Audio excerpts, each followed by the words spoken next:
Ya, Syekh Abdul Malik namanya Syekh Abdul Qadim. Syekh Abdul Qadim. Syekh Abdul Qadim mursyid Naqsyabandiyah, mendapatkan ijazah banyak sekali.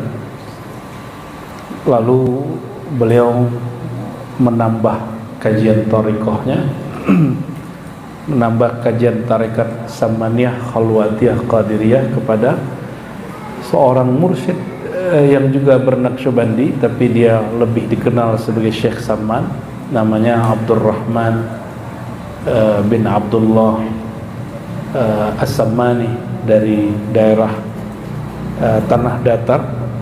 Nama kecil tempatnya Kumangu. Maka orang-orang sana nyebutnya Syekh Abdurrahman Kumangu, dan itu menjadi nama silat. Ini kalau teman-teman search, googling silat Kumangu, itu bukan silat biasa, itu silat orang tarekat. Meskipun di perkembangannya wallahu alam apakah masih murni ilmu tarekhahnya atau sudah kesusupan jin dan syaitan, itu urusan mereka lah ya.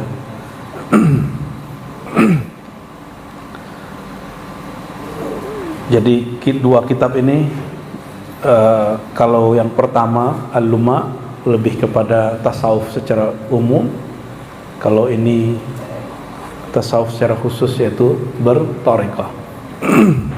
Kok di ribat banyak thariqah? Karena ribat itu bukan fanatis satu mazhab, satu thariqah. Kita menciptakan suasana di ribat, suasana ilmiah, amaliyah. Jadi apa prinsip kami? Ilmiah, amaliyah. Apa beda ilmiah dan amaliyah? Kalau hanya ilmiah itu di kampus atau di pesantren-pesantren, bedah kitab, bahsul masail. Tapi ada amaliyahnya. Amaliyah itu mesti bersanad. Hadis bersanad, Quran bersanad, maka zikir juga mesti bersanad, bersilsilah kepada para imam kepada Nabi Muhammad sallallahu alaihi wasallam. Dan apa yang kenapa kami gabung ini, kitab salah satu kitab tertua dalam tasawuf. Salah satu, bukan tertua ya. Kalau yang tertua itu risalahnya Imam Junaid. Itu dari cetak ya, Rasail Al-Junaid Al-Baghdadi, itu ada kitabnya di Sunda Kelapa, Masjid Sunda Kelapa. Awal-awal kita buka kajian akidah, kita buka akidah versi salaf, tapi kita ambil Imam Junaid. Kita sudah pernah bedah itu. Selesai kita bahas beberapa bagian, kita pindah ke kitab akidah ahli hadis, yaitu Imam Al-Baihaqi. Al-Baihaqi ini, jadi banyak orang menuduh akidah Asy'ariyah itu terpengaruh filsafat. Al-Baihaqi nggak sepakat, bagi dia enggak, justru akidah Asy'ariyah Ahlus Sunnah itu murni dari Rasulullah SAW, maka dia kumpulkan pilar-pilar keimanan itu dalam kitab Syu'abul Iman, cabang-cabang iman. Itu ada 77 cabang iman. Kitabnya 10/9 jilid. Nggak tahu, mungkin baru selesainya sebelum kiamat tuh kitab itu ya. Ini aja baru cabang ke-6 atau ke-7. Dan bagi kami sederhana aja, orang bilang besok kiamat, kami tetap ngaji hari malam ini. Ya, kami tetap ngaji malam, kita tetap zikir malam ini, kita tetap sholawat malam ini, kita tetap mengajar malam ini, terserah mau kiamat besok pagi. Kenapa? Karena yang memberi kabar tentang kiamat itu menyebut dirinya Madinatul Ilmi, kota ilmu. Maka untuk menghadapi zaman, mau sekarang, mau nanti, mau kiamat, gak kiamat, dajjal, mau Imam Mahdi, itu hanya dengan al-ilmu.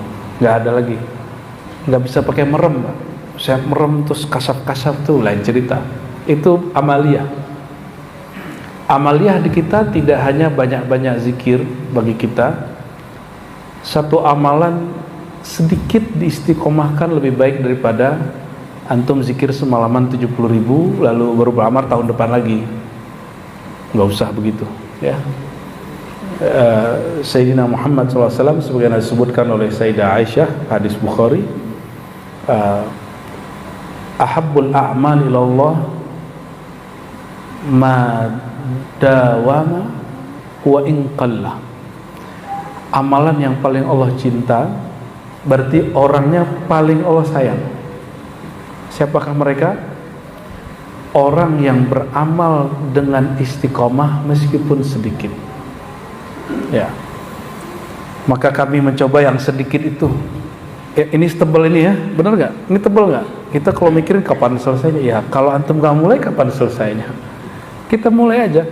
Dan alhamdulillah di Ribat sudah pernah khatam Awariful Ma'arif. Itu kitab dipesan diwasiatkan langsung oleh Imam Syazili. Apa kata beliau? Pelajari kitab Awariful Ma'arif. Karena dia tidak hanya kitab tarekat amal, tapi ada keilmuan yang mahal di situ. Terus kitab yang sudah khatam juga Khatmul Auliya. Itu pesan beliau juga. Imam Syazili mengatakan, kamu baca kitab ini, kitab Khatmul Auliya. Khatam Auliya itu kajian ilmu tentang kewalian berdasarkan tafsir Quran dan sunnah Nabi Muhammad SAW. Dan saya tidak melihat satupun dia keluar dari Al-Quran dan sunnah. Maka kalau ada orang menuduh beliau sesat, ngaca dulu. Ini Imam Salafus Soleh, namanya Imam Al-Hakim At-Tirmizi. Dan alhamdulillah waktu ziarah ke Uzbek kemarin, kita ziarah ke beliau, Imam Al-Hakim At-Tirmizi ya. Kita juga ziarah ke kawannya Abu Isa At-Tirmizi, pengarang Sunan Tirmizi. Nyampe di Jawa jadi Turmuji, nyampe di Padang jadi Tarmizi. Tarmizi Taher kan jadi menteri agama dulu ya. Nyampe di Jati Keramat kita balikin lagi Pak, At-Tirmizi, karena orang sana menyebutnya Tirmiz, bukan Turmuz, bukan Tarmiz, tapi Termes itu kita yang baca, itu E-nya dibaca I, Tirmiz ya, jangan baca Termes. Alhamdulillah ini beberapa ada yang ikut kemarin ya, Imam Al-Hakim At-Tirmizi, dan dia adalah wali ghaus di zamannya, tidak hanya wali kutub. Apa beda kutub dan ghaus? Ghaus itu pemimpinnya para kutub. Dia berguru kepada guru-gurunya Imam Bukhari. Jadi Bukhari berguru ke Qutaibah, dia juga riwayatkan hadis dari Qutaibah. Tapi dia juga banyak ngaji kepada ayahnya. Dan mereka satu wilayah. Bedanya dia di Termez. Termez itu selatannya Uzbek, Bukhari itu di baratnya Uzbek. Itu bedanya. Alhamdulillah ya, semoga nanti antum dapat rezeki juga bisa ke sana ya. Nanti saya temenin kalau kita ada ketepatan waktu lagi. Insya Allah, mungkin next tahun depan kita ke Syekh Abdul Qadir Jilani. Tahun lalu sudah ke Imam Abdul Hasan Syazili dan murid-muridnya ya, tapi yang ikut waktu itu karena waktunya pendek sekali, hanya 30-an orang. Kalau yang kemarin agak rame ya. Allahumma sholli ala Sayyidina Muhammad. Imam At-Tusi ini imam yang sekampung dengan atau pendahulunya Imam Ghazali dari Tus. Tapi sampai hari ini kita nggak tahu makomnya di mana. Makom Imam Ghazali itu pun baru ditemukan dan nggak dirawat. Nggak dirawat karena Iran ini didominasi oleh ajaran Syiah. Dia Islamnya Islam Syiah. Ya, mana itu orang yang dulu-dulu mengkafirkan Syiah dan sekarang memuji-mujinya cuma karena teman nama salah satu pergerakan di Palestina ya. Saya agak mengkhawatirkan cara berpikir teologis mereka ya. Kalau bagi kita sederhana aja. Kalau sudah bab perjuangan, kita lupakan perbedaan teologi. Perbedaan aliran lupakan. Cukup Anda syahadat, masih sholat, sampai rukun Islam dijalankan, kita boleh berbeda, yang penting perjuangan kita tujuannya satu. Sama di dalam torekoh itu banyak. Yang penting basicnya syahadat, asyhadu an la ilaha illallah, asyhadu anna Muhammad Rasulullah. Sudah, kita jalan walaupun beda thariqah. Dan kami ingin menciptakan kondisi itu Semoga Ribat itu menjadi laboratorium thariqah, ya, insya Allah. Dan ada yang pakar dalil thariqah ini, Buya Yunal. Kalau ini pakar filsafat orang sesat ini, ya, Buya ini Mursal ini, ya. Hostnya itu apa nama konten itu apa? Oh, Kasaf. Aneh lupa. Kita kirimkan suratul Fatihah sebagai tanda cinta kepada baginda Nabi Muhammad sallallahu alaihi wasallam, dan juga para anbiya mursalin, para sahabat tabi'in, para ahli silsilah, wabil khusus Imam Abu Nasr Abdullah bin Ali As-Sarraj At-Tusi yang wafat tahun 378 Hijriah dengan sanad yang kita ambil dari guru-guru kita. Al-Fatihah. Bismillah. Ya Allah.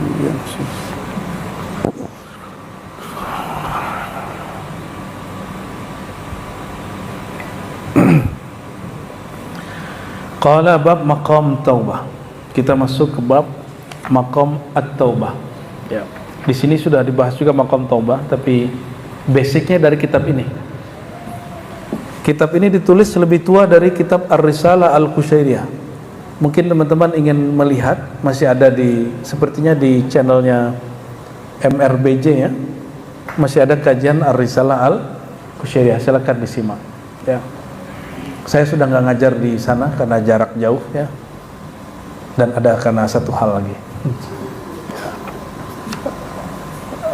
Bagi kita, ilmu itu sebenarnya, saya sudah menjatuhkan ego ketika saya datang ke setempat ngajar kitab. Karena guru itu harusnya didatangi, tapi kita ngalah. Kita mixkan dengan bab dakwah. Dakwah itu guru mendatangi murid. Kalau syekh, al-muallim, al-murabbi, al-mursid, dia didatangin murid. Nah, kita mix, kita nggak mau ego-egoan lah. Ya, zamannya sudah berubah. Zaman sudah berubah, maka kita mencoba untuk bikin strategi baru lah, ya. Kita bikin tempat-tempat di sini, sana, gitu ya, di mana-mana. Dan kita buat kajian free, tidak berbayar. Kecuali antum ikut daurahnya di hotel. Itu bayar hotelnya, bukan bayar aneh nggak dibayar, ya. Kita pernah buat daurah Hizib Bahar, pernah ya, Hizib Al-Bar. Itu saya nggak ngambil fee, jadi murni untuk bayar, ya, karena kami dapat wirid itu nggak bayar. Jadi saya nggak berani ngambil bayaran kalau ngajar thariqah. Tapi kalau saya ngajar kitab, saya berani ngambil honor. Ya, karena saya kalau sekolah ini, ya, sekolah baca kitabnya. Tapi kalau belajar thariqah, saya nggak berani ngambil honor sama sekali. Kalau menerima hadiah kita berani, tapi kalau orang bilang ini honor abis talqin Ustadz, kita nggak berani. Ya, abis baiat thariqah terus kita dikasih honor, itu nggak berani. Bahkan dalam bab hakikat kita bilang haram secara adab. Kenapa? Karena Nabi Allah dilarang oleh Allah Ta'ala dengan kalimat ikutilah, ittabi'u man la yas'alukum ajra. Ikutilah orang yang tidak bertarif dalam mengajarkan nur kemarifatan. Maka pengaktifan nur di kolbu dengan talqin, itulah yang disebut pengaktifan nur Muhammad, tidak boleh bayar. Karena Sayyidina Muhammad SAW tidak minta bayaran. Dan ciri-ciri orang dapat hidayah, dia tidak minta bayar. Lain kalau berangkat ke Uzbek, ya, antum kan bayar tiket, segala macam, ya. Ya pastilah, ya. Alhamdulillah Rabbil Alamin. Maqamut taubah, maqam taubat. Taubat dari kata taba yatubu taubatan, berarti kembali. Artinya apa? Bisa juga berarti taba yatubu raja'a atau satara, menutupi.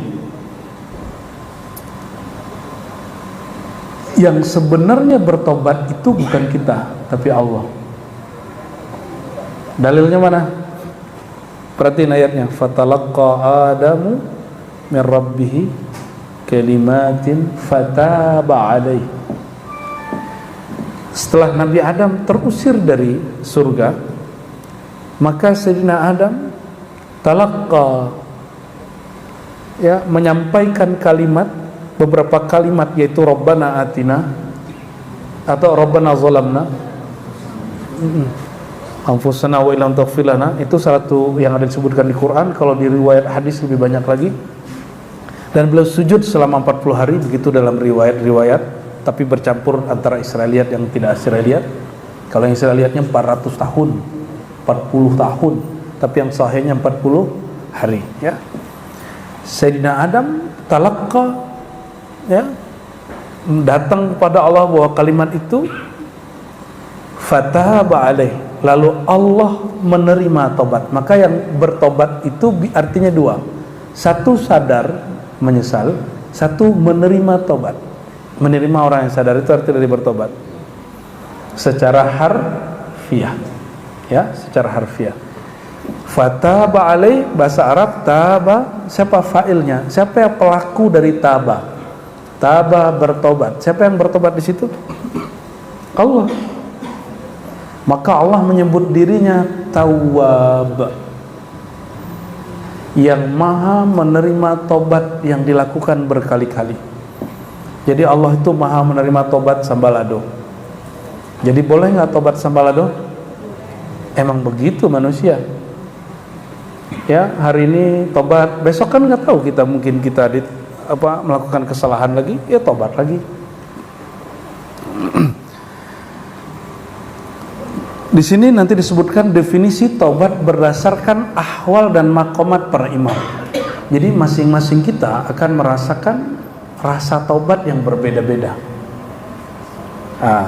Yang dia sebutkan ini imam-imam salafus saleh. Disebutkan pertama Imam Abu Yaqub Yusuf bin Hamdan As-Susi. Ada namanya Bu Susi. As-Susi itu nisbat imam, namanya Imam Abu Yaqub Yusuf As-Susi. Apa kata beliau? Awwalu maqamin min maqamatil munqati'in ila Allahi at-taubah. Awal perjalanan orang yang ingin sampai ke hadirat Allah adalah taubat.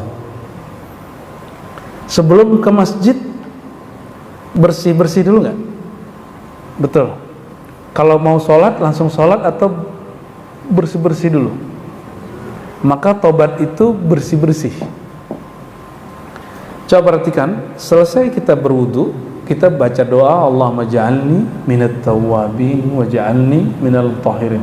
Itu yang antum baca. Tapi lupa satu hal, di depannya mesti pakai syahadat. Karena di hadis yang lain pakai syahadat. Jadi ada 3 riwayat. Satu pakai syahadat, syahadu la ilaha illallah rasulullah. Yang kedua, Allahumma ja'alni minat tawwabin wa ja'alni minal tahirin. Riwayat ketiga ada di Sahih Muslim, raditu billahi rabbah wa bil islam bidina. Dan itu juga ada riwayatnya agak etirab sedikit, juga setelah azan dibaca hal yang sama, raditu billahi rabbah. Jadi awal makom apa artinya kemarin? Suatu bukan kondisi, ya, suatu saat yang konstan yang dialami oleh seorang. Nah, kalau dalam bahasa Inggris, jadi ada kitab Awariful Ma'arif, diterjemah orang ke bahasa Inggris, dia menerjemahkan tobat itu station of taubah. Kan lucu juga ya, karena ilustrasinya para salik ini sedang melakukan perjalanan, maka dia berhenti di stasiun gitu.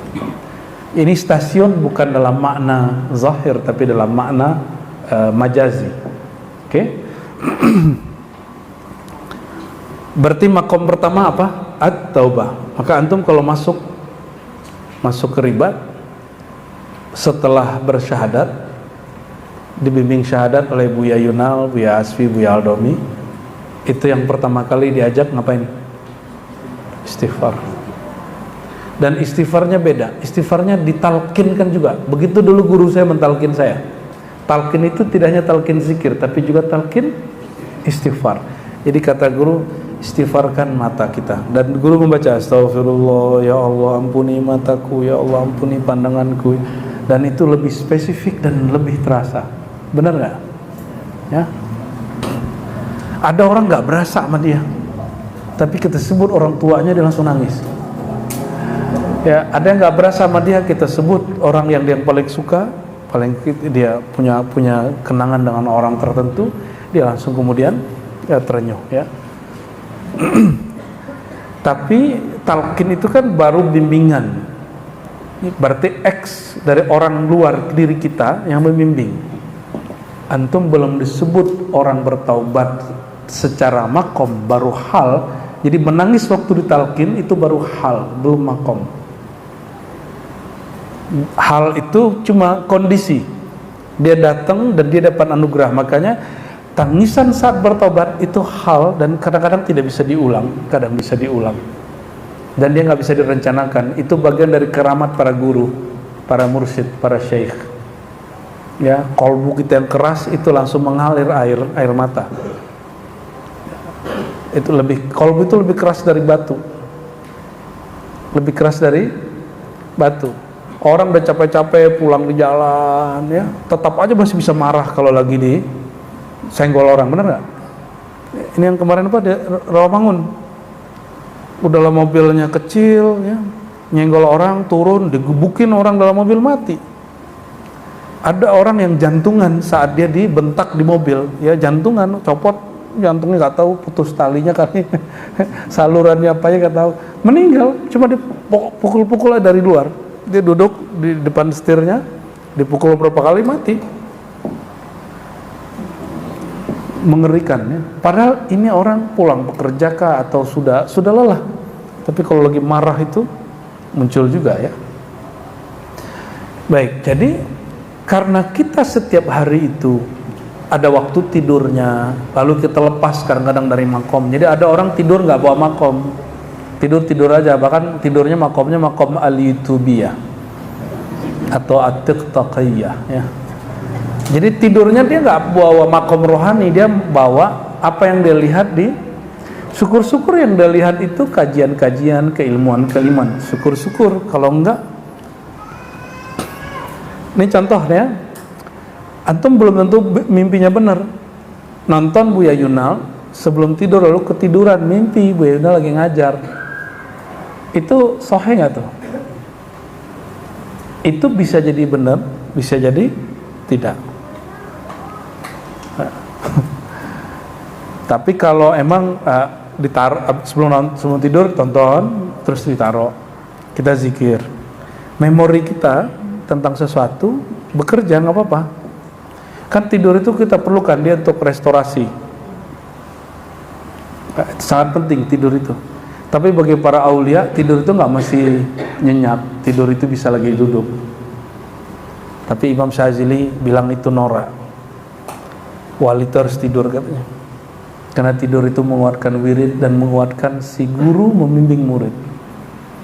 Ya, penting tidur itu. Sudah jadi wirid belum tidurnya? Atau masih tidur itu sekedar melepas lelah? Masih melepas lelah ya? Belum jadi ibadah? Kebutuhan? Belum itu. Jadikan tidur wirid. Gimana caranya? Tidur dalam nama Allah. Tidur dalam rasa rindu kepada Rasulullah SAW ya. Wasuila As-Susi anit taubah. Imam As-Susi tadi ditanya mengenai taubah. Kalau di Indonesia kan Susi itu perempuan ya, pemain badminton ya.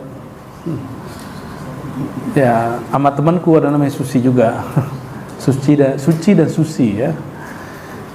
Tapi dalam literatur klasik tasawuf, Susi itu nama imam sufi yang pakar mengenai makom. Dia ditanya mengenai apa makna taubat berdasarkan pengalaman makom dan ahwalmu. Apa jawaban beliau? At-taubah ar-ruju' min kulli syai'in dhammahu al-ilm ila ma madahahu al-ilm. Ini sangat ilmiah sekali. Kita belajar ilmu, taubat itu engkau hijrah dari sesuatu yang menurut ilmu yang kau pelajari itu negatif kepada sesuatu yang menurut ilmumu positif. Ini yang paling basic. Benar? Maka ilmu itu imam. Ilmu itu imam. Adakah ilmu tanpa orang alim? Adakah ilmu tanpa orang alim? Disinilah gagalnya murid ketika dia memisahkan ilmu dengan guru yang alim. Adakah ilmu itu datang aja ke antum? Datang cahaya masuk, itu bisa nggak? Enggak. Al-ilmu bita'allum, itu disebutkan di Sahih Bukhari. Ilmu itu mesti dijemput, diambil dari orangnya. Maka tiada ilmu kecuali berada pada diri orang alim. Maka kalau cinta kepada ilmu, wajib cinta kepada orang alimnya. Jika hormat kepada ilmu, juga hormat kepada orang yang alimnya. Dan makhluk yang paling alim adalah Sayyidina Muhammad SAW. Ya, izinkan kami istiqomah di jalan keilmuan, ya. Amin ya rabbal alamin. Dan antum menjadi orang yang muta'allimun. Apa kata Nabi? Muta'allim itu orang yang belajar.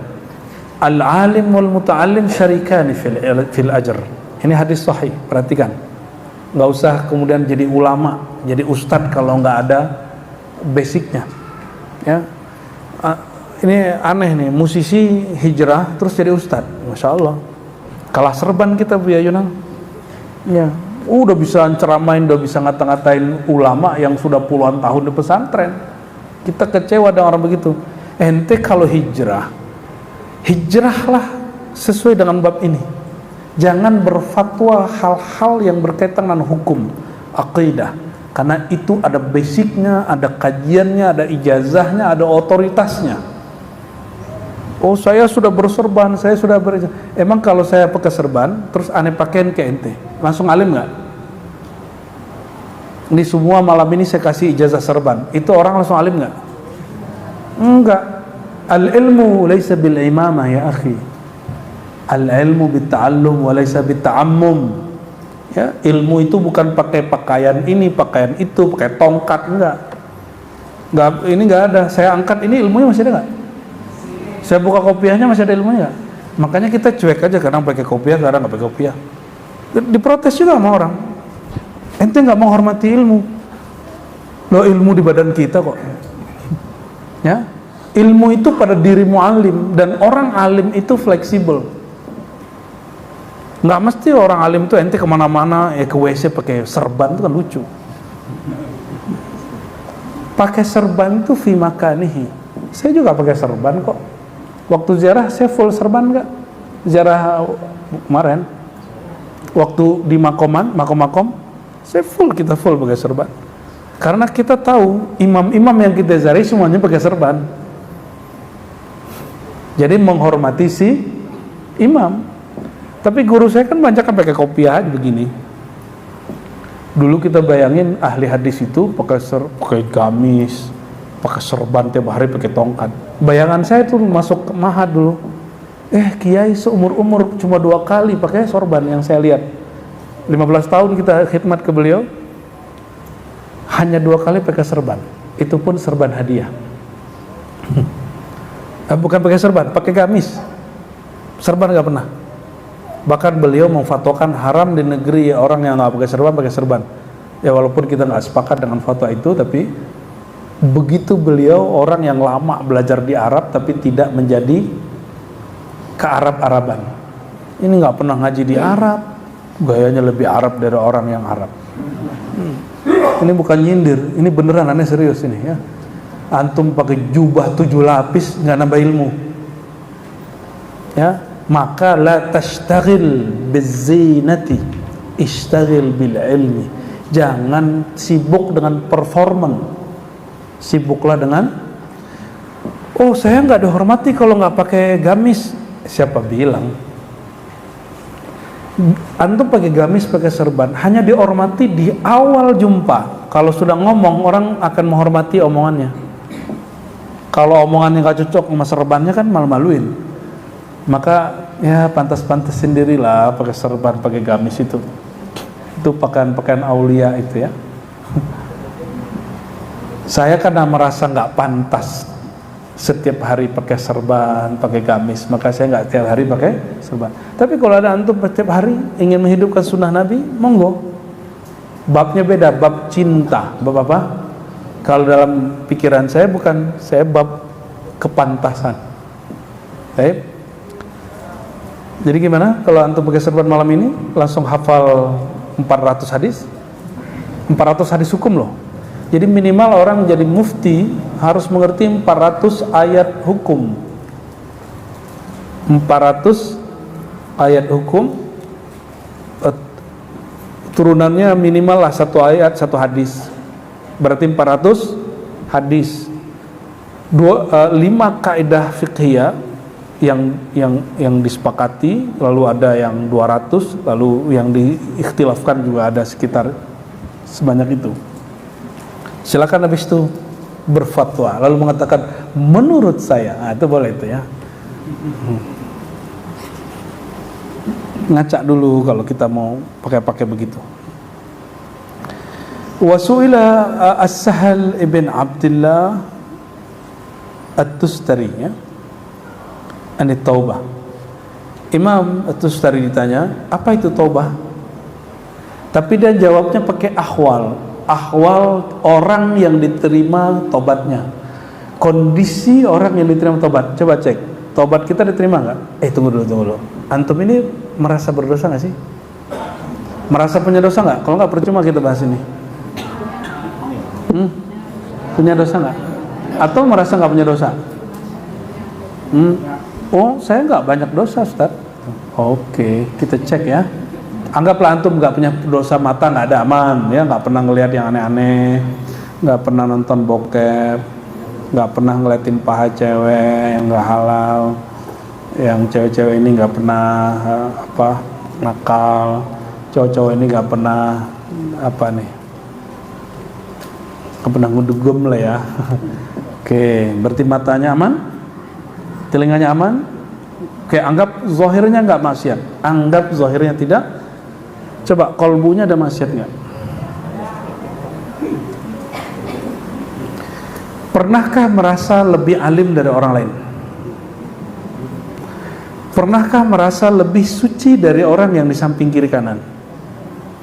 Pernahkah merasa layak dihormati orang lain?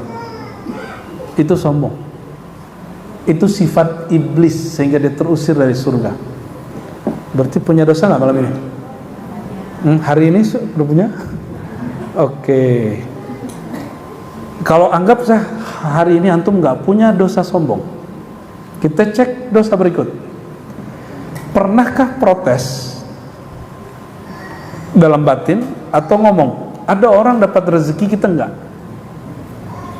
Di tempat kerja dia naik gaji, dia dipromosikan naik pangkat, kita tidak. Naik jabatan, kita enggak. Terus kita ngomong, gue yang kerja kok dia yang dapat. Pernah ngomong gitu? Itu namanya iri dengki. Dan iri dengki itu sifatnya iblis sehingga dia juga layak terusir dari surga. Ada? Punya? Punya ya? Punya. Jangan dikira orang tarekat aman dari itu ya. Saya punya guru mursyid itu sampai hari ini sebanyak yang hidup. Rata-rata kalau di tarekat kan, mohon maaf ya, ini agak beda dengan kiai turun jadi gus. Kalau mursyid tidak turun kepada gus, kalau gusnya tidak berguru kepada ayahnya ya.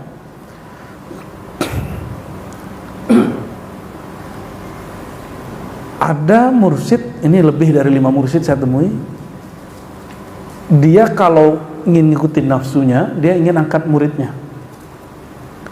Tapi apa yang terjadi? Anaknya tidak, dia mau angkat anaknya jadi mursyid. Tapi yang terjadi, anaknya nggak ngaji ke dia, yang ngaji ke dia macam-macam orang. Dan yang paling mengenaskan apa? Murid syekh ini banyak yang alim, tapi yang dapat ijazah jadi mursyid bukan orang yang sekolah agama.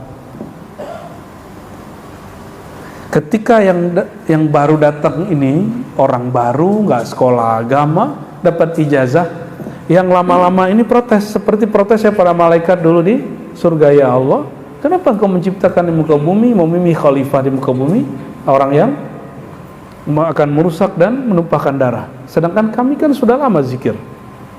Sama, beda reaksi aja. Dia ngomong, masa Tuhan Syekh ngangkat dia anak baru kemarin sore? Kita kan sudah lama khidmat, kita kan murid tua, kita kan ulama, semuanya bisa baca kitab. Itu kan orang umum, gitu ngomongnya. Oh, mereka lupa. Itulah hijabnya. Karena merasa dirinya ulama, merasa pantas jadi pelanjut estafet syekh, karena merasa ahli zikir, merasa sudah khidmat. Itulah yang ditunggu-tunggu syaitan. Jadi syaitan itu nunggu murid yang berkhidmat kepada gurunya bertahun-tahun untuk menggugurkan jasanya. Sekali ngomong gini, gua kan udah khidmat lama, kok nggak diperhatiin? Ya salam. Khidmat cari perhatian guru atau cari perhatian Allah? Seandainya guru nggak kenal sama kita, kita khidmat sama dia, Allah tahu nggak? Terus kenapa harus kecewa? Maka di situ banyak kenanya, banyak tarekat-tarekat bubar di situ, zawiyah-zawiyah, surau-surau, ya, pusat-pusat tarekat itu hancur karena itu. Nggak tahu apakah itu sunnatullah, tapi kita berdoa semoga nggak kejadian di kita ya. Amin ya rabbal alamin ya. Berarti di kolbu ada maksiat, ada dosa. Oke. Dosa yang paling ringan, tapi berkali-kali sehingga noda hitamnya lebih banyak dari yang sebelumnya. Adakah sehari ini satu nafas, satu detik lalai dari mengingat Allah? Banyak banget ya? Ya, banyak banget? Ya, antum pendosa semua. Sama dengan saya. Berarti kita ini sama-sama pendosa. Kalau begitu wajib tobat? Wajib tobat. Imam Tustari ditanya, tobat itu, nah, kalau saya menerjemahkannya, indikator tobat diterima, orang itu akan mengalami satu hal. Apa halnya? Alla tansa zanbak. Kamu tidak pernah melupakan dosamu. Ini versi beliau ya. Maksudnya, selama orang ingat dosanya, maka dia akan merasa hina di hadapan Allah dan semua makhluk. Kenapa ada kelompok-kelompok hari ini merasa paling benar? Karena dia merasa gak berdosa dan gak merasa salah. Baik kelompok yang suka bidahin orang, atau kelompok tarekat yang merasa tarekatnya lebih keren, karena dia merasa ilmunya lebih hebat, sanadnya lebih tinggi, mursyidnya lebih wali dari wali-wali yang lain. Itu menurut saya iman orang Badui ya, kurang, bukan iman para sahabat yang terpelajar. Jadi kalau muncul rasa sombong, ingat-ingat dosa, ingat-ingat bahwa kita ini pendosa. Dan biasanya orang kalau ingat dosa yang paling parah dia lakukan, dia nangis dan dia merasa paling hina. Tapi ingat, jangan putus asa karena ingat dosa. Karena banyak orang-orang dia nggak berani datang ke Tuan Syekh karena dia merasa orangnya paling hina. Nah, itu nggak baik juga. Ya.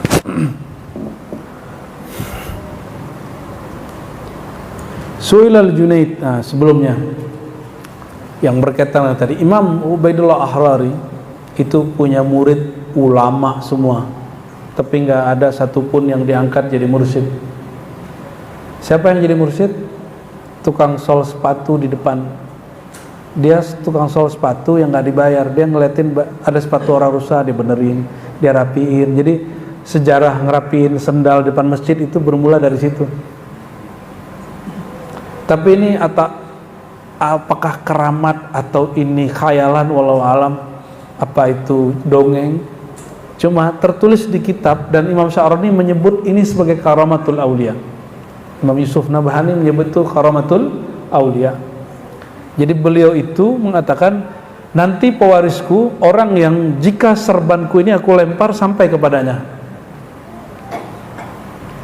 Dilemparlah serban itu, semuanya berharap sampai ke dia, karena semuanya merasa ulama dan semua merasa ahli hadis, padahal ahli hadas. Nggak ada yang sampai. Pas mau nyampe, tiba-tiba angin datang. Ketika mau nyampe ke kepala seseorang, angin datang.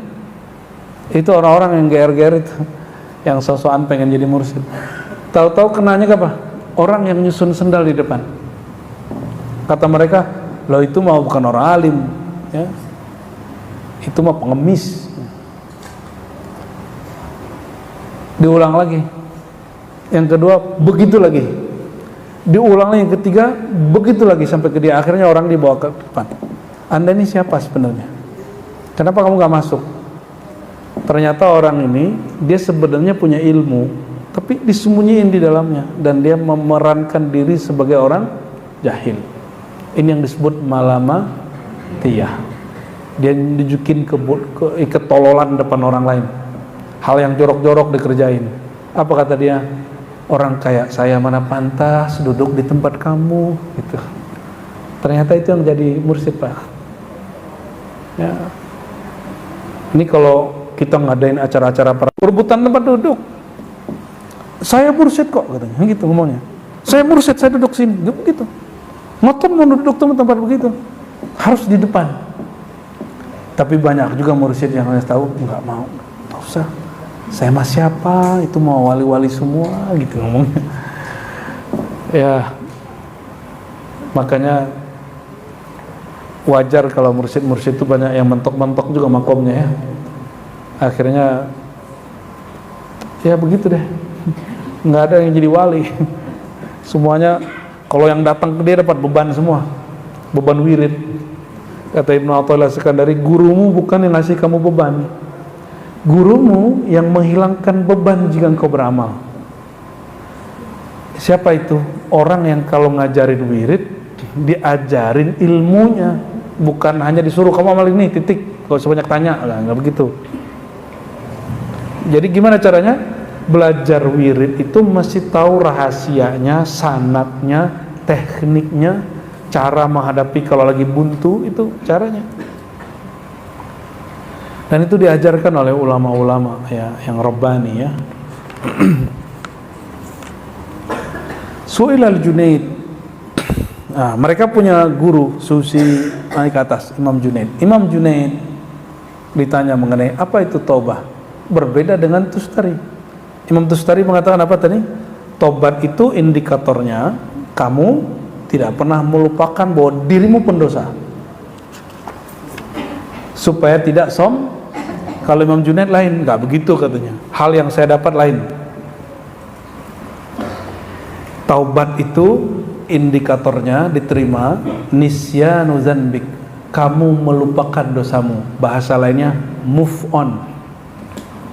Jadi banyak sekali orang yang tidak mau masuk ke masjid, datang ke pesantren, datang ke tempat-tempat zikir, ke tuan-tuan guru, kiai-kiai, karena dia putus asa dengan maksiatnya. Boleh mengatakan saya nggak pantas duduk di sana, tapi tetap harus hadir.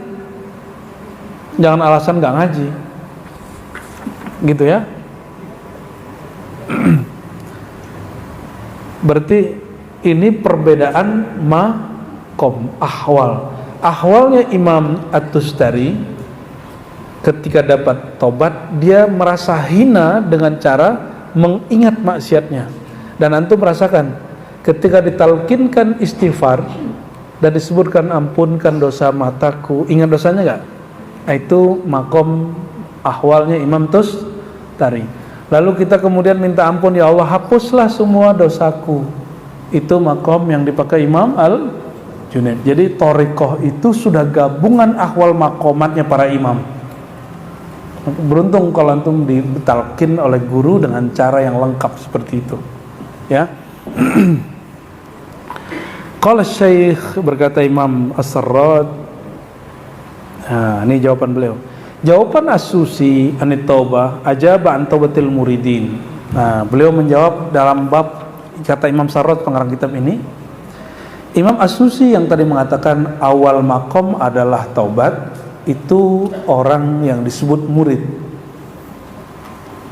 al-mu'taridin wal talibin wal qasidin, ya. Kemudian level keduanya, ya, yang Imam As-Susi, taubat itu hijrah, itu level yang up, advance.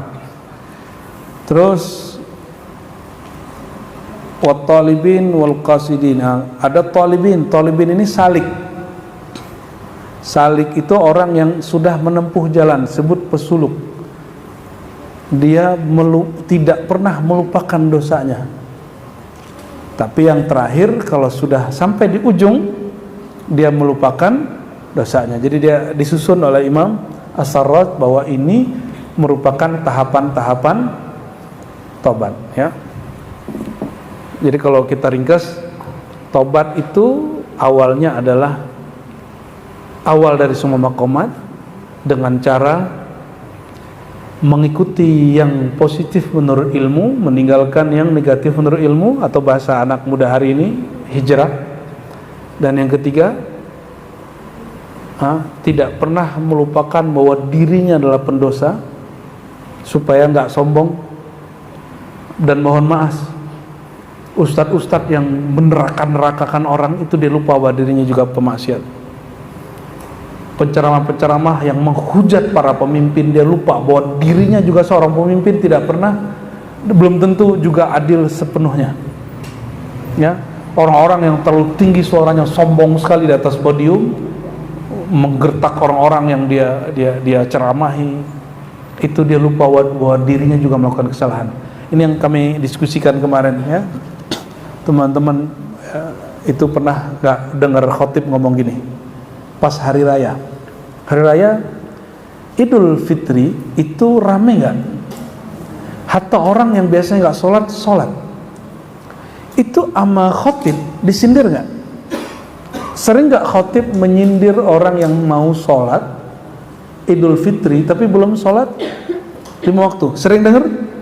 Bener? Masa kalian ini sholatnya cuma sekali setahun gitu? Sering dengar gitu? Itu kalam gak elok. Itu kalam orang yang melupakan makom taubah. Mohon maaf, saya agak berbeda dengan manhaj dakwah begitu, kita nggak ngikut. Itu manhaj dakwah tidak bersanad. Kalau di sini kan kita bersanad nih, nggak begitu caranya. Orang kalau sudah mau datang ke masjid walaupun sekali setahun, berarti masih ada nur di kolbunya. Ya toh? Dia kan nggak puasa, masa dia datang? Lo apa urusannya? Nggak apa-apa toh? Puasa sama sholat beda rukun nggak? Apakah rukun sholat Idul Fitri itu puasa bulan Ramadan? Atau syarat sholat Idul Fitri itu puasa bulan Ramadan? Begitukah? Oke. Jadi kalau kita melihat ada orang hanya sholat sekali setahun, 2 kali setahun, cuma Idul Fitri atau Idul Adha, kita bersyukur, alhamdulillah masih ada nur di kolbunya. Atau orang yang hanya sholat sekali sejumat, alhamdulillah masih ada nur di kolbunya. Atau orang yang ramenya cuma di awal puasa dan kurang rame di akhir puasa, nggak apa-apa, berarti nurnya masih ada, cuma nyusut. Ya, nggak usah marah-marah, nggak usah marah-marah. Maka antum nih, orang baru-baru sesekali sholat ke masjid disindir, nyaman nggak? Apakah itu manhaj dakwah Nabi Muhammad SAW? Nabi nggak begitu. Manhaj dakwah Nabi justru orang kalau nggak datang sholat dikunjungi. Ya, itu tabiat Nabi. Dan itu yang ngamalin cuma orang tabligh, jauhlah namanya. Cuma jauhlah tabligh agak kaku, itu aja masalahnya. Coba deh antum yang ikut tabligh, karena kita datang ke setempat, apa kata Allah Ta'ala? Wa'mur bil urf, khuzil afwa wa'mur bil urf. Ya, berlapang dadalah kamu dan ajaklah orang dengan urufnya. Jangan bawa uruf IPB, India, Pakistan, Bangladesh. Bawa urufnya orang Betawi. Kalau di Betawi nongkrong dulu dong, ya. Nongkrong bentar terus baru ajak. Kalau ngantar diusir, udah banyak sekali. Di tempat saya dulu ikut khuruj. Untung bukan bas pikiran saya. Diusir itu. Kenapa? Karena ada orang yang suka main kartu. Orang azan dia masih main kartu. Ini orang jauhlah ini bikin resah, bikin gak nyaman orang. Padahal kalau di warung-warung itu antum jangan sangka, di warung-warung di Sumatera, di Kalimantan itu orang ngomong kajian makrifat loh, dia lagi main kartu tuh ngomong makrifat itu. bahkan uji-uji itu. Ngeri mereka itu. Saya sudah sampaikan kepada amir jamaah kita, nggak didengerin. Sayang itu aja. Padahal sunnah jaulahnya sudah hidup. Dan satu-satunya pergerakan Islam yang menghidupkan sunnah jaulah itu mereka lah. Ya. Tinggal kearifan lokalnya. Ya. Seharusnya orang NU punya program jaulah. Ya. Cuma bagi ulama NU kan semua orang udah NU katanya. Akhirnya nggak digituin lagi ya. Padahal nggak, mesti disapa orang-orang itu. Karena islamisasi di Jawa belum selesai. Masih ada orang yang suka bikin sesajen kan? Masih ada. Padahal sesajen itu sudah diislamikan dengan cara dua hal, sedekah alam atau sedekah bersama. Jadi sedekah alam antum kasih ke laut atau ke tempat terbuka, itu syariat Nabi Adam. Atau yang kedua, sembelih makan bareng. Itu yang benar, ya. Jadi kita tidak melarang orang, tapi kalau ditaruh di pohon, itu nggak masuk tuh. Sesajen yang syar'i sesuai Nabi Adam seperti Habil dan Qabil ketika diuji mana mereka yang paling tulus. Mereka diuji memberikan sesajen. Itu sesajen, itu dalilnya. Ya, jadi jangan-jangan anaknya Nabi Adam dulu pernah ke Jawa kali ya. Cocok logi. Jadi teman-teman, semoga di sini ada pendakwah. Kalau ada orang sudah mau ke masjid, jangan disinggung. Lu tobat gitu, jangan gitu ngomongnya. Ya udah mau datang dia. Maulana Ilyas Kandahlawi itu dia megang tarekat Naqsyabandiyah, Qadiriyah dan Khistiyah. Dan dia pemegang sanad hadis. Apa yang dia lihat? Ahli hadis sibuk dengan diskusi kitabnya. Ahli tarekat sibuk dengan wirid-wiridnya, tidak memperhatikan orang lain. Ini dua kelompoknya egois semuanya, menurut dia. Maka dia buat kajian. Dulu itu orang-orang nggak mau sholat ke masjid, nggak mau ngaji. Dia tanya, kenapa kamu nggak mau sholat ke masjid? Jawaban mereka, kami untuk makan sehari mesti bekerja. Kata dia, oke, saya beri kamu secukupnya makan sehari, tapi ngaji sama saya. Itu awalnya Jamaah Tabligh. Awalnya gabungan antara ahli hadis dan ilmu tarekah. Lama-lama kemudian jadi ramai, nggak sanggup lagi beliau. Jamaah yang kemudian urunan. Lama-lama dia dapat ilham bikin khuruj, menggantikan khalwatnya para ahli tarekah dan nyantrinya orang-orang ahli hadis. Itu awalnya ya. Di kita, di Indonesia mungkin ada yang cocok dengan pergerakan ini, ada yang tidak. Tapi ada satu spirit yang kita ambil. Mereka Jamaah Tabligh ini masuk ke bar, benar nggak? Ke tempat orang dugem. Coba kiai Jawa paling Gus Miftah yang berani. Ya, benar ya. Gus Miftah, Gus itulah yang aneh-aneh itulah, aliran Gusmi itu ya. Itu yang berani. Kalau orang kayak saya kan nggak berani. Ya bisa saya jadi setan jadi sana. Nggak berani kita. Ya. Kita takut sama diri kita nggak takut sama orang. Kita nggak takut orang itu mempengaruhi kita. Justru kita takut masih ada serigala di dalam ini. Masih ada syahwat yang liar di dalam ini. Itu yang kita takuti. Nah, ciri-ciri orang tobatnya diterima Allah, ini perhatikan, ini tambahan dari kitab ini. Dia tidak menuduh komunitas atau orang lain yang membuat dia menjadi pemaksiat. Dia jika bermaksiat, dia jika salah, dia menyalahkan dirinya sendiri. Jadi jangan lagi ngomong, gua nggak mau lagi teman-teman lo, ya, bikin rusak gua. Nah itu kalimat begitu, itu kalimat kesombongan, sok suci. Dan mohon maaf, saya melihat banyak orang yang hijrah dari seni, dari musik, itu begitu ngomongnya begitu. Nauzubillah, hijrahnya nggak pakai nur, pakai nar, ya, pakai kebencian.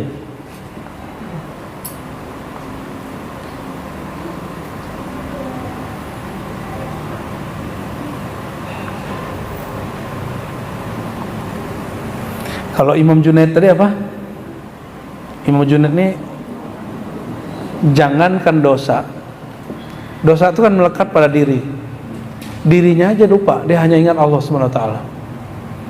Maka kalam Imam Junaid itu kalam salik yang sudah sampai di ujung makom. Jangankan ingat maksiat yang melekat pada dirinya pun dia lupa. Dia tidak memandang dirinya lagi ada. Berarti kalau dirinya sudah tiada, berikut dengan amal solehnya juga tiada. Berikutnya apalagi yang tiada? Semua maksiatnya pun tiada. Gitu maksudnya.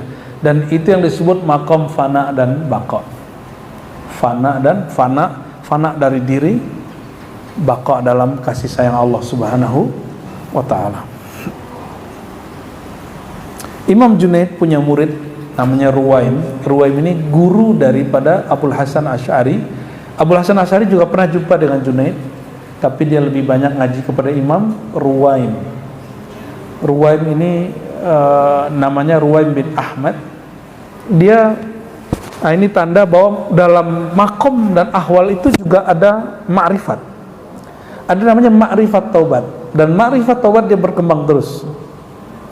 Tadi, kenapa Tusturi mengatakan ciri-ciri taubatmu diterima, engkau tidak pernah melupakan taubatmu. Secara ma'rifat, orang kalau engkau tidak pernah melupakan dosamu. Secara ma'rifat, orang yang ingat maksiat, dia merasa hina. Itu kemakrifatan. Sedangkan Imam Junaid tadi, jangankan dosanya, dirinya pun dia lupa. Imam Ruwaim lain lagi. Ini jadi kemakrifatan taubat berkembang. Apa kata Imam Ruwaim? At-taubah anit taubah. Hendaklah engkau bertobat dari merasa dirimu ahli tobat. Hijrahlah kamu dari merasa dirimu sok berhijrah. Ya, istighfarkan dirimu dari merasa ahli istighfar. Berkembang berarti ya. Oh, ternyata ada orang merasa dirinya keren dengan dia udah bertorikot. Istighfar dari merasa ahli torikot. Istighfar udah merasa ngaji ke syekh mana, ustaz mana, kiai mana, merasa keren gitu ya. Disinilah teman-teman, mohon maaf, orang kalau paham bab ini nggak mungkin dia akan selfie sama gurunya, kecuali selfie-nya untuk mengenang. Kan banyak yang datang ke saya, apalagi kalau kita pulang lembung, waduh, kita lagi duduk disuruh berdiri, ya, diri dulu sini. Saya ditanya sama ini, kan ini masih kenalan sama kita dulu. Ana ditantang sama teman, kalau kamu mau kenal sama Ar-Razi, mana buktinya? Nih buktinya sini dulu ya. Astagfirullah. Ya, supaya disebut kenal. Itu boleh-boleh aja secara pemula. Tapi kalau ngikutin Imam Ruwaim yang advance, ya bisa. Ya, kita foto, mohon maaf ya, selfie dengan guru atau lagi ngaji, niatnya apa? Mau pamer ke orang. Jadi hari ini banyak orang pamer karena dia sudah ngaji, pamer karena dia sudah bertorikoh, apalagi bikin status, alhamdulillah malam ini khatam zikir 100.000. Ada tuh teman kita nulis begitu, nikmatnya zikir 70.000. Iya salam. Di dalam dia ngomong begitu ada riyaknya, ada ujubnya. Ini yang dikatakan Imam Ruwaim, Imam Salafus Saleh, guru Imam Abul Hasan Asy'ari, Imam Ahlus Sunnah. Jadi Imam Ahlus Sunnah ini dikenal sebagai Imam Akidah. Dia ternyata juga seorang sufi. Pernah 20 tahun sholat isya dan subuh satu wudu. Berarti dia tidur gak? Isya dan subuh satu kali wudu, berarti wudunya tidak batal. Imam Abul Hasan Asy'ari ini setelah mengaji kepada Imam Ruwaim. Ini juga sindiran Ruwaim kepada Imam Asy'ari, karena dia ini merasa orang yang sudah hijrah dari Mu'tazilah. At-taubah anit taubah. Taubat yang hakiki itu ketika engkau bertobat dari merasa tobat, bertobat dari merasa berhijrah. Ini kita ulang-ulang ya. Bertobat merasa sudah ditaukin, merasa sudah menjadi ahli thariqah Naqsyabandiyah, thariqah Qadiriyah, thariqah Samaniyah, thariqah Saziliyah. pret gitu. Nauzubillah, nauzubillah. Malu, kita nggak pantas. Berarti kalau diturunkan, bertobat karena sudah merasa ahli sholat, bertobat merasa sudah ahli sedekah, bertobat sudah merasa ikut kelompok tertentu, bertobat sudah merasa punya makom tertentu. Apalagi kalau antum sekolah punya gelar, bertobat sudah punya gelar-gelar itu. Kalau orang di dunia tarekat lain lagi, alhamdulillah habis dapat ijazah, diangkat menjadi pewaris. Itu ngeri tuh, bahaya itu ya. Maka kita bilang ke buya-buya ini, kalau dapat ijazah jangan dipamerin ijazahnya di luar ya. Gak usah. Kita keperluan kita menampilkan sanad hanya keperluan ilmiah. Kalau ada orang nanya sanad tarekatnya kemana, baru kita tampilin, bukan untuk gagah-gagahan. Oleh karenanya Imam Abu Bakar Al-Banani, ada beberapa imam yang lain, itu menganggap orang cari sanad, cari ijazah, cari dalam hadis ya, kolektor ijazah, dalam tarekat juga sama, itu bagian dari syahwat. Cuma syahwatnya tersembunyi.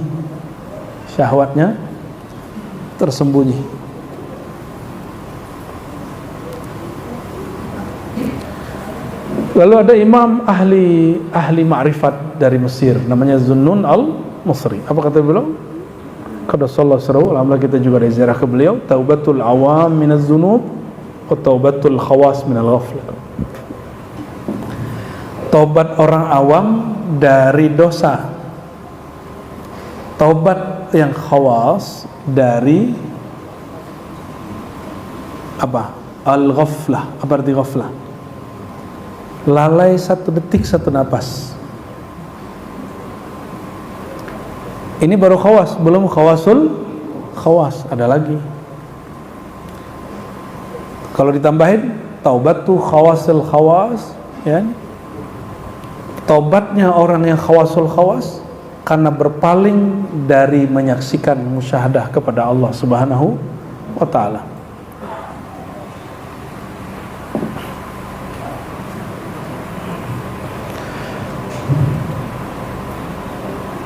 Jadi barusan taubat orang-orang yang advance ya, orang-orang yang sudah, ini taubat aulia, taubat para nabi. Imam Abul Hasan An-Nuri, Abul Husain ya, Abul Husain ini salah cetak itu, Abul Husain An-Nuri, ini sahabat Junaid Al-Baghdadi. Ini orang seperti Buya Asfi dan Buya Yunal. Bukan, Buya Asfi sama Buya Aldo ya. Orang ini apa namanya? Kalau orang sini nyebutnya apa? Temenan gitu dari dulu sampai sekarang.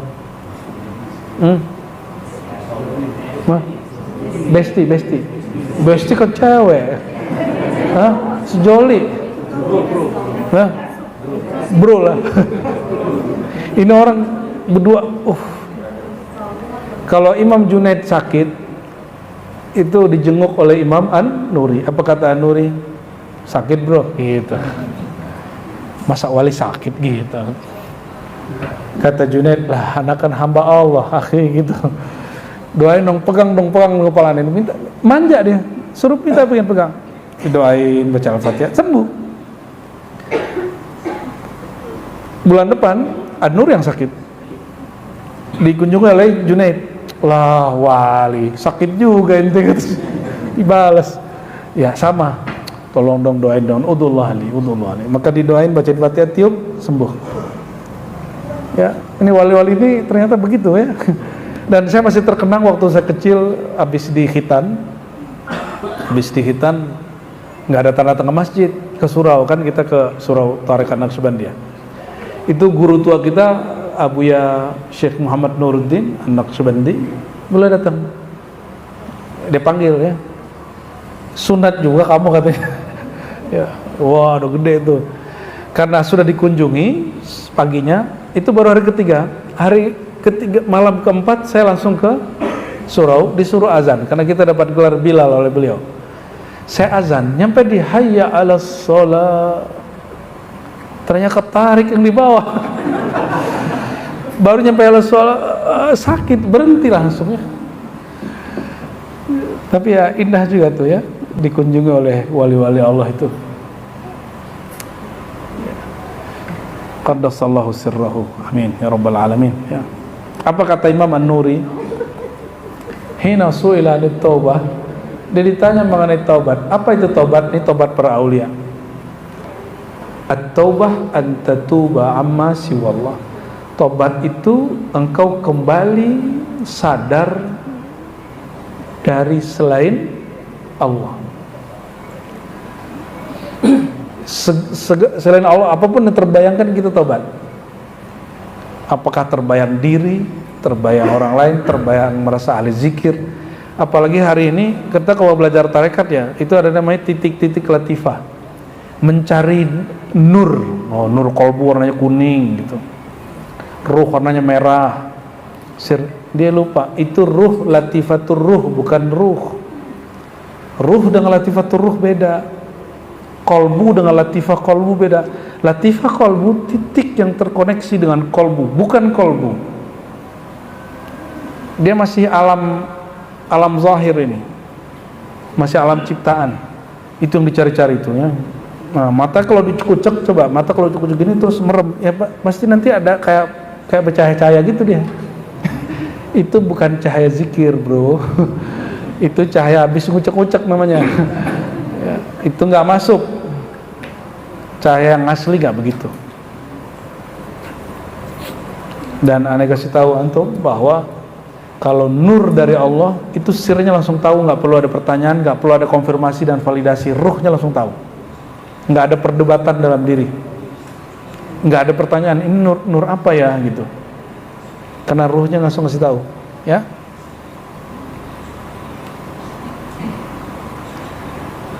Maka para mursyid ini perlu bertobat dari merasa dirinya seorang mursyid ya. Para kiai mesti bertobat bahwa dirinya merasa kiai. Para gus, habaib ini perlu beristighfar karena merasa dirinya bernasab, berijazah, alim, ahli fatwa. Ini mesti kita tobatkan itu. Mesti kita tobat dari semua itu ya. Wa ila hadza asyara alladhi asyara biqouli dzunubul muqarrabin hasanatul abrar wa huwa dzunun musri. Oleh karena itu ada ungkapan dzunubul muqarrabin, dosa menurut para wali, amal soleh menurut para murid. Atau dibalik, hasanatul abrar sayyiatul muqarrabin, amal soleh menurut murid orang awam, tapi itu dosa menurut para aulia. Apalagi para anbiya, para nabi. Wajar nabi taubat 100 kali setiap hari? Ya, wajar. Nabi punya dimensi sendiri dan beliau masih taubat. Ada yang nggak taubat hari ini?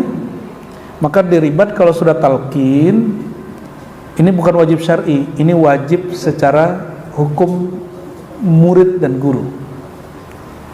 Wajib zikir pagi sore, karena di situ ada taubat 100 bentuk kita malu kepada Rasulullah SAW. Beliau tidak bermaksiat secara keawaman kita dan secara kekhususan kita, tapi beliau masih taubat dan istighfar 100 kali.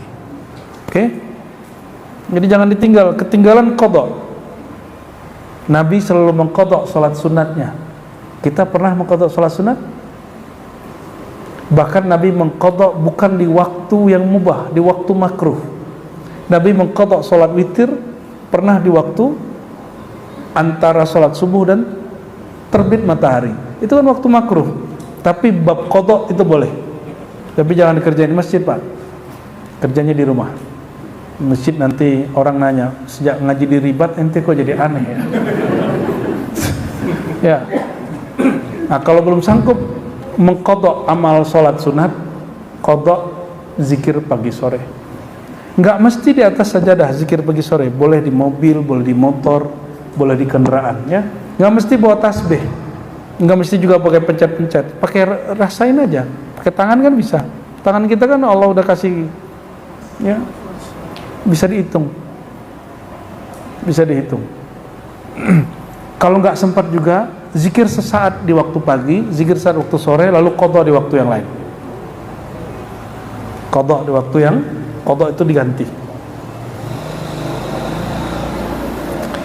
Sampai ada kalimat riyaul arifin ikhlasul muridin. Riyanya para wali itu ikhlas para murid. Bagi para wali itu riya.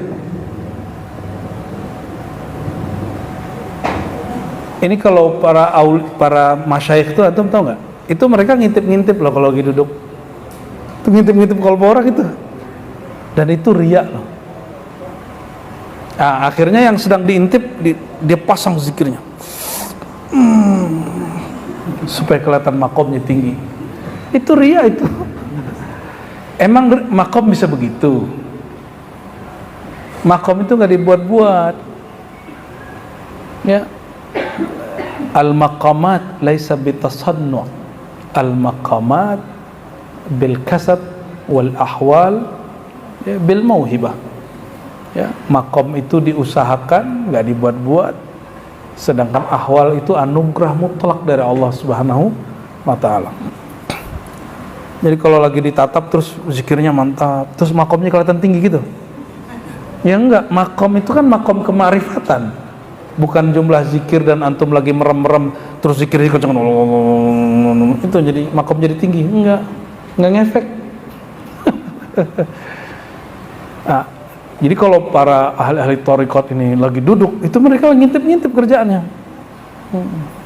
Ternyata ngintip itu yang paling asik, bukan ngintip orang mandi. Ngintip makom seseorang, itu paling asik. Aneh gak ajarin yang begitu nah.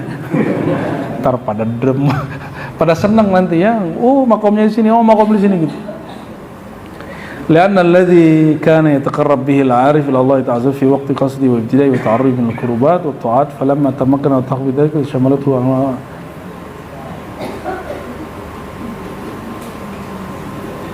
Oke. Kata beliau, ini kalimatnya panjang sekali, saya ringkas aja. Kenapa riyanya orang arif, ikhlasnya para murid? Karena orang-orang yang wali, ahli marifat itu di awal-awal dia sama kayak murid, sungguh-sungguh zikir, kenceng-kenceng, semuanya riyadhah, mujahadah terus. Dan mereka merasa dengan riyadhah mujahadah sampai ke makom yang tinggi. Semua wali begitu semua. Nggak ada wali yang nggak pernah menjadi murid. Mereka jadi murid, mereka berriyadhah, ada latihan, dan mereka sungguh-sungguh, nggak ada nggak begitu. Tapi setelah mereka belajar ma'rifatullah dan dapat hadiah ahwal dari Allah Subhanahu wa taala, mereka sadar la haula wala quwwata illa billah.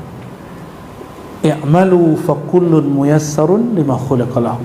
Kata Nabi SAW, beramallah karena setiap orang akan dimudahkan. Jika ahli surga dimudahkan jadi ahli surga, Allah yang memudahkan jalannya. Jika ahli neraka, Allah mudahkan dia masuk neraka. Maksudnya apa? Tiada orang mampu melewati satu makom kecuali karena dia sedang dibantu oleh Allah SWT. Oleh karenanya dalam ilhamat nabawiyah yang kita peroleh, sebelum ilahi anta maksudi, kita tambahkan doa Nabi Muhammad SAW yang beliau talqinkan kepada sahabat Nabi, yaitu Allahumma inni ala dzikrika wa syukrika wa husni ibadatik. Supaya si murid sadar dia bisa berzikir karena dijawab doanya waktu berdoa, Allahumma inni, ya Allah bantulah aku berzikir. Maka ciri-ciri orang yang dibantu oleh Allah, dia berzikir. Orang yang bermakrifat dia sadar bahwa zikir dia adalah bantuan Allah, bukan hebatnya dia. Paham? Ikhlasnya para murid masih riya menurut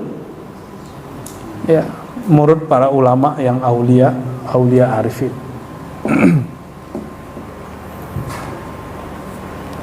Kalau begini antum ngaji begini tersinggung nggak sama mereka ini? Ya, jangan tersinggung mana, tersinggung sama imam ini. Ya, ini yang ngomong begitu kan imam-imam ini, ya.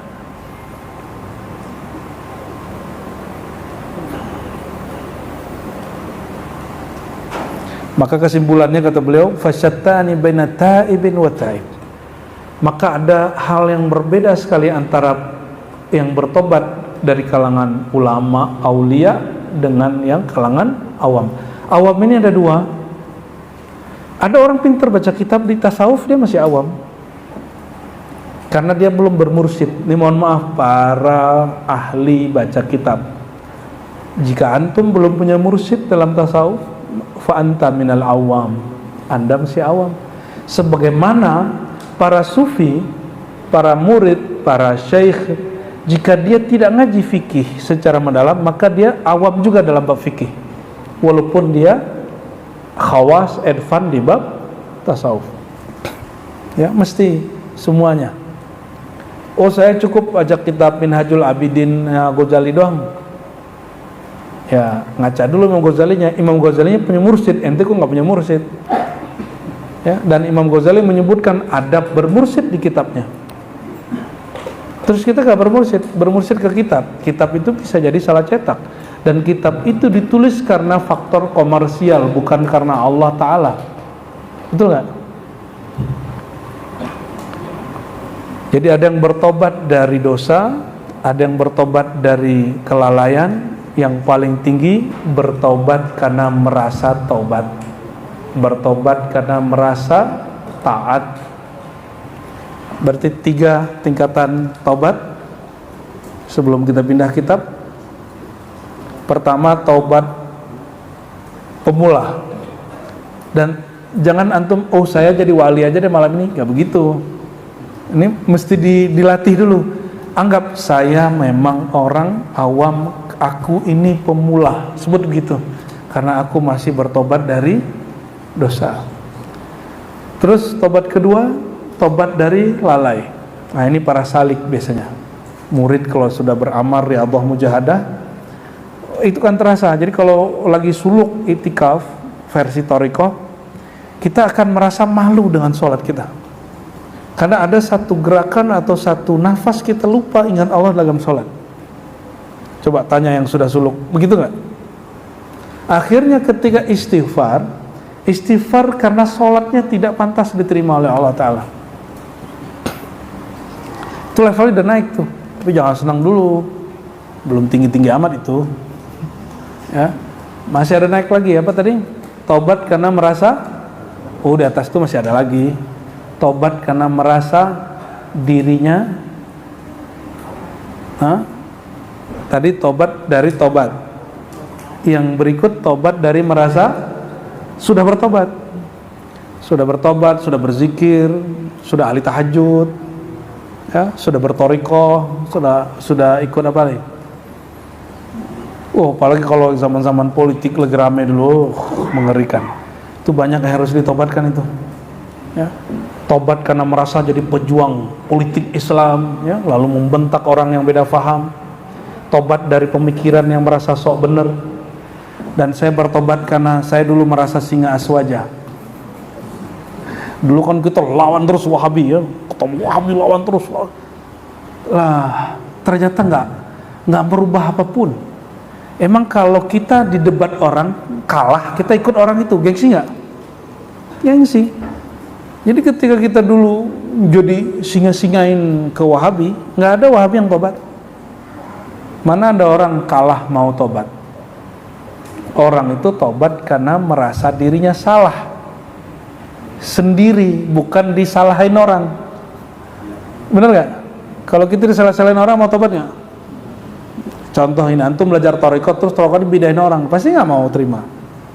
Sama lah kira-kira begitu. Wa taubah taqtadil wara, dan tobat itu menghendaki satu perangkat namanya wara. Wara itu meninggalkan yang boleh, khawatir terjebak kepada yang tidak boleh. Wallahu a'lam bis shawab. Salawat dulu baru masuk kitab yang kedua.